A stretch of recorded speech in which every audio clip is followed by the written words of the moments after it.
So, we've had an exciting project land on our desk. We were contacted a few weeks ago by Ford UK.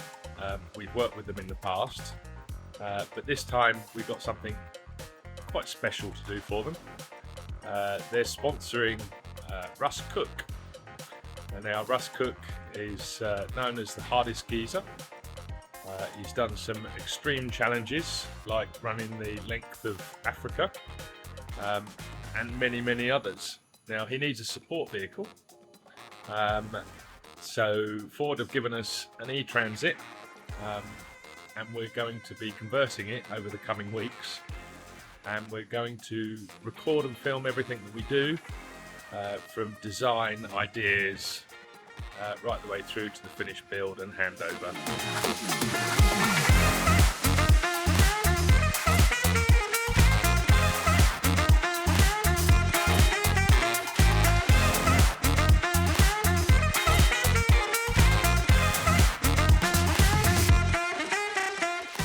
So this is the e-Transit. It's an L3H2, which is a medium wheelbase. It's going to have lots of things done to it. It's going to have a full colour wrap, new wheels, roof rack, solar on the roof rack. We're also going to have a ladder on the rear so that Russ can climb up onto the roof to shout out to all his followers. We're also going to be putting a sound system on the outside as well as the inside. There's going to be an electric awning coming off of this side. We're going to be having hot water, shower on the inside of the back door because he wants to shower outside. We're also going to be supplying a ice bath, so at the end of the day he can relax. There's going to be sleeping for 3 inside, kitchen, storage, air conditioning, heating, TV, all the luxuries, and basically making it a really comfortable place to live whilst he's out on the road. But the first thing we're going to have to do is put some windows in.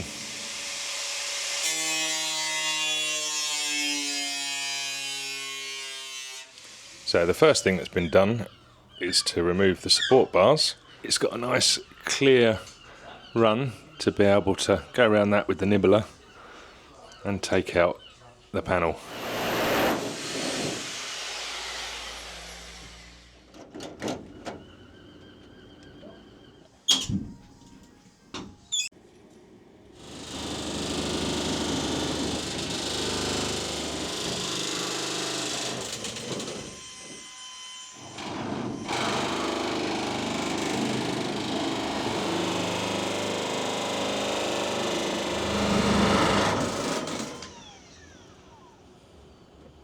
And it's that simple.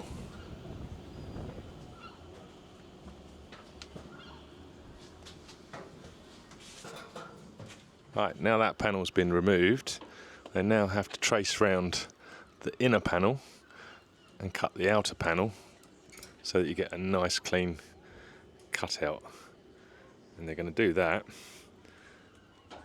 with this little nibbler down here.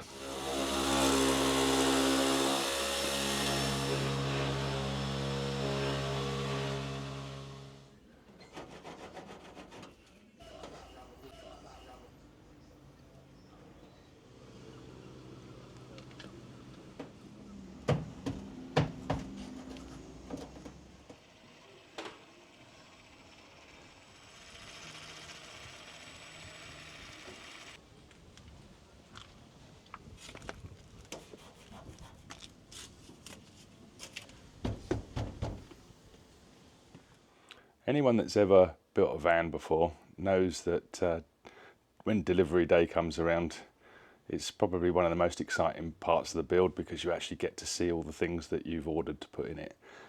So we're going to show you just a few of the items that we've purchased for this van build.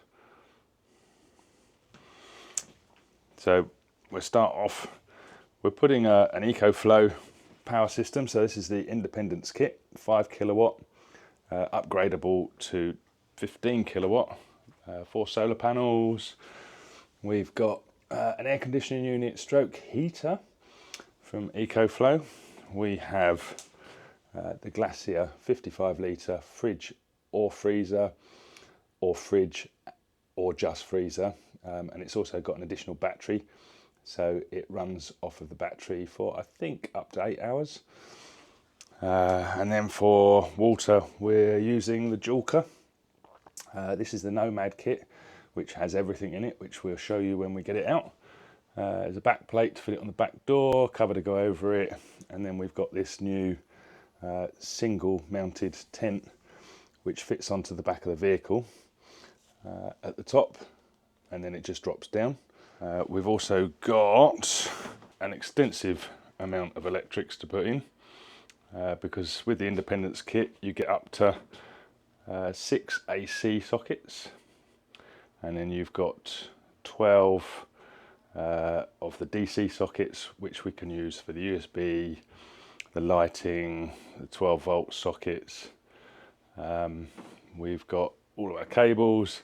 This build's also going to be having a sound system on the exterior of the vehicle. So we've got an amplifier which has got multiple inputs. We've got 6 speakers which are going to be mounted onto the roof rack, and it's even got 2 wireless UHF microphones, so we'll be able to shout out from the vehicle. 4 25 litre jerry cans for water. We have some nets, quite a few of them. A Sterling induction hob, the Dometic 972 portable toilet, gas bottle, strap and vent, the Fiamma F80S awning, which is under the trailer, bracket for mounting to the roof rack, and the Fiamma compact motor kit so that we can electrify it all. Okay, it's time to mount the ladder and the roof rack onto the van. From Frontrunner, the universal vehicle ladder, but for now we'll open this one up and show you what's inside. Okay, so we've laid everything out. So basically you have got 2 side rails which are in aluminium.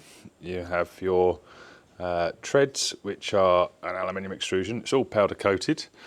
Then you've got your steel brackets on the ends, got your plates that go on the outside of the door and plate that goes on the inside of the door. This bracket here can slide in and out and be located on the holes to be able to get the positioning on your back door.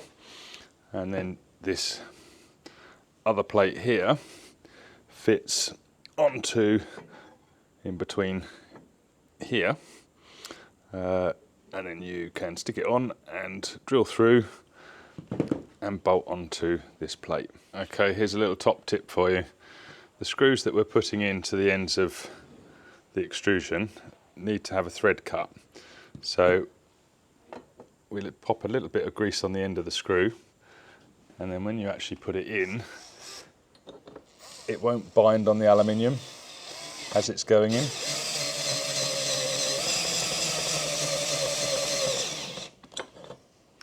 Which makes for easier assembly. So the 2 mounting frames can be mounted either way around. So this one we've mounted so that the actual bar is in below the actual top of the ladder, and then the base one is level and round the other way. So you can see you've also got multiple mounting positions down the side. So this should hopefully be in the correct position for us to mount it onto the door. We've decided to have the ladder round so that the overhang is actually at the bottom and then it's flush at the top. It'll look better, and the bottom rung will be further to the bottom of the door. So the next thing we need to do is just mark on the back, the bottom and the top. So we've just put a bit of masking tape on. We've degreased so the masking tape actually sticks to it.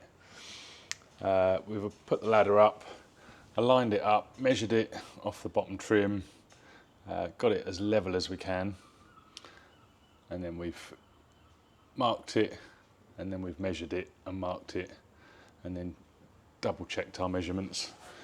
That's our plate that's going to go on the inside, and we're using the 6mm holes to attach it. So we've now got to punch some holes through. So if you've never drilled any holes through sheet metal, this is the way that we've been doing it for years. Basically pick up the centre of your mark, pop your centre punch onto it, and then just give the back of the centre punch a tap with a hammer, but rotate the centre punch as you go, and then it'll keep it nice and central. We then run it through with a little 3mm diameter drill bit, and then this takes out the centre of the larger drill, so it'll make cutting a little bit easier. And don't do it fast, just run your drill nice and slow, and make sure you put a little bit of pressure on the back of it, and it'll punch through nice and easy and controlled. So once you've been through with your 3mm, you can then change your drill. We're gone for a 6.8 diameter, which is clearance on a M6, so that when we've put a little bit of paint around the inside, it won't knock it off, and then it'll stop it from corroding. And like I say, once you've taken the centre out of the drill, the other drill will go through nice and easy, and you only need to run it at a very, very low speed. Now you've got your holes through, you just need to deburr. We use these little hand countersinks, where we can just give it a little bit of rotation. You can feel the burr come off, and then you've got a nice clean hole. So we just need to do that to the other 3 holes on the back and the 4 on the inside. So the last thing that we've done is, with a little bit of cellulose primer, we've gone around the inside of where we've done the countersink and just put a little bit of cellulose primer on it, just so that the water can't get in and rot it. Okay, it's time to put the roof rack on, so let's show you what we've got. This is the front runner transit roof rack, which there's not a lot to see, but quite a few boxes of components. So what we'll do, we'll get them on the bench, sort it all out, and show you how it all goes together. So these are the components for the roof rack. So what you get in the box is, you've got 8 cross beams, you've got 2 side rails and 2 side rails, 2 different lengths, obviously make up the right length, and then you get a bunch of fixings and also instructions. But the basic assembly is, you've got the plates that fit onto the roof, they fit onto the sidebars, 2 on the short one, 2 on the long one, and then they will be assembled together to make one big long rail. Then we've just got to get the positions correct pitching wise for the 2 angle brackets that go up on the roof. So up on the top, you've already got the holes in place, you've just got to peel these off. So there's 1, 2 there, there's another one there, and another one at the front. Then on the 8 cross beams, you've then got to add all of the brackets to the ends. They come bare ends, and these brackets, you've got 2 M8 hex bolts that slide into the channel. They pop up through, and then you can then pop your nylock nuts on to tighten up, but not forgetting the all important end caps before you do that. Okay, we've lined up all of the mounting points for this sidebar with the holes in the roof. We've had to peel off the stickers so that we can then gain access to the threads underneath. So now all we need to do is just put a little bit of sealant or weather around here, and then these plates then go over the top. Then this will turn round drop down, and then we'll go down and bolt them up. So we've gone through the top into the threads. This one is now lined up with the thread ready to be put in, and we're just fixing the other ends, and then we'll switch over and we'll do the other side before we put the crossbars on. As you can see, we've started to add the cross beams. They're quite easy to fix. All you do is slide the nylock nut into the end, slide it along, and then you can put the button head screw through. Then you can slide it along the rail, get your position and tighten it up. So we're just doing the last few rails. We need to get the location right for the solar panels that we're using. So these are EcoFlow's 130 watt RV Max rigid solar panels. They're quite a nice solar panel. They're nice and slim, and they come all pre-wired with two ways that you can mount it. You can wire it directly into one of their EcoFlow power packs, or it comes with this cable which allows us to actually attach it to the EcoFlow power hub, and these are all going to be put in series, and I think we're going to put 3 panels on there. Fixings wise, you get 4 brackets for each one. You can mount these either way up depending on whether you want it flush or above. You've got pre-countersunk fixings all the way along, so that you've got multiple different locations to actually fit the brackets. We'll be putting 2 and 2, so we'll have 1 on each side, 2 each side, and we'll alternate positions so that they can share the same slot in the rail. So once we've located all of the rails in position, we'll get all these mounted up, and hopefully everything will fit. So that's the roof rack on. All of the cross beams are in place. We've got positions at the front for the 3 solar panels, and then we've put equal distance on the last 4 cross beams because there are some other items to go on here. And then over the other side we've got the awning to be attached to it, and then we've got speakers and lots of other stuff to be added. But for now, that's the roof rack on and finished. So today is new boots day for the van, and what we've gone with is some Rogue Alloy Renegade alloys. Let me show you.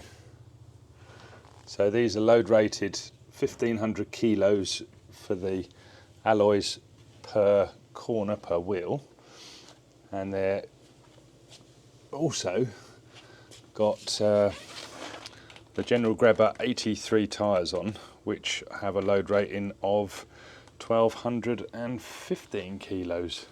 So we should be good for the van.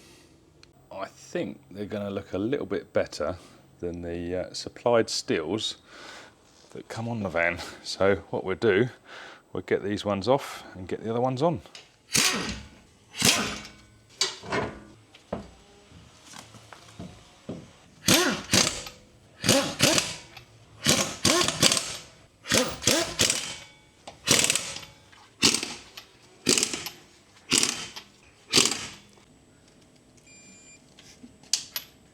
And the all-important torquing the wheel nuts. So we've got a special little snap-on one here that we can preset. It tells us when it's tight enough. So that's the first one on. All we've got to do is torque the nuts up, put the caps on, and replace the other 3. But I think that looks infinitely better than what was on there.